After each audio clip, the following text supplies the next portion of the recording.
Assalamualaikum warahmatullahi wabarakatuh. Perkenalkan, nama saya Dita Briani, NIM 2119199. Sedikit akan menjelaskan tentang teori masuknya Islam ke Asia Tenggara dan cara masuknya Islam ke Asia Tenggara. Baik, pertama dari teori masuknya Islam ke Asia Tenggara.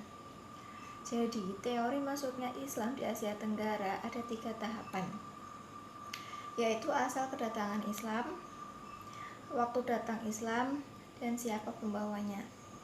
Ada beberapa teori tentang masuknya Islam ke Asia Tenggara, diantaranya yaitu teori kedatangan Islam ke Asia Tenggara dari Arab, Cina, dan India. Teori pertama dari kedatangan Islam ke Asia Tenggara dari Arab. Jadi teori ini berawal dari Crawford. Menurutnya Islam datang dari Arab melalui perdagangan.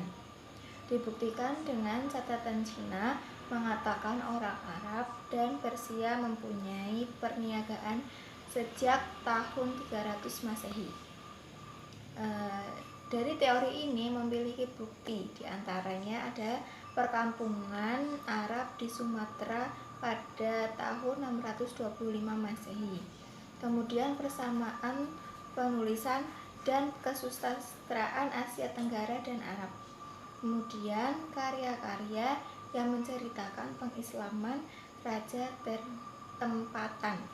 Kemudian teori kedatangan Islam ke Asia Tenggara dari Cina. Teori ini menurut Fatimi pernah menjadi pusat perdagangan bagi para pedagang Cina. Selain itu, sebagai pusat penyebaran Islam. Ada beberapa bukti dari teori ini, yaitu batu bersurat Terengganu, kemudian wujud persamaan antara seni bangunan Cina dengan seni bangunan masjid di Kesantan. Kemudian teori kedatangan Islam ke Asia Tenggara dari India. Jadi dikemukakan oleh Pichnapel dari Universitas Leiden bahwa Islam di Asia Tenggara datang dari India. Orang-orang Arab yang bermadhab Syafi'i dari Gujarat dan Malabar di India yang membawa Islam ke Asia Tenggara. Dibuktikan dengan terdapat batu marmer pada batu nisan mempunyai ciri-ciri buatan India. Kemudian unsur budaya India dapat ditemui di negara-negara Asia Tenggara. Kemudian materi kedua yaitu masuknya Islam ke Asia Tenggara. Cara masuknya Islam di Asia Tenggara. Jadi cara masuknya itu ada 5 jalur. Jalur yang pertama adalah perdagangan, perkawinan, pendidikan, kesenian, dan politik. Dari jalur perdagangan terlebih dahulu. Jadi jalur perdagangan ini merupakan alternatif pertama sebagai kegiatan Islam di Asia Tenggara. Kesibukan lalu lintas pada abad ke-7 sampai ke-16 membuat para pedagang dari berbagai negara, terutama Arab, ikut andil dalam perdagangan dari negara-negara Barat, Tenggara, dan Timur bagian Asia. Kemudian jalur perkawinan. Tingkat status sosial di masyarakat sangat berpengaruh sehingga mendorong para wanita menikah dengan saudagar.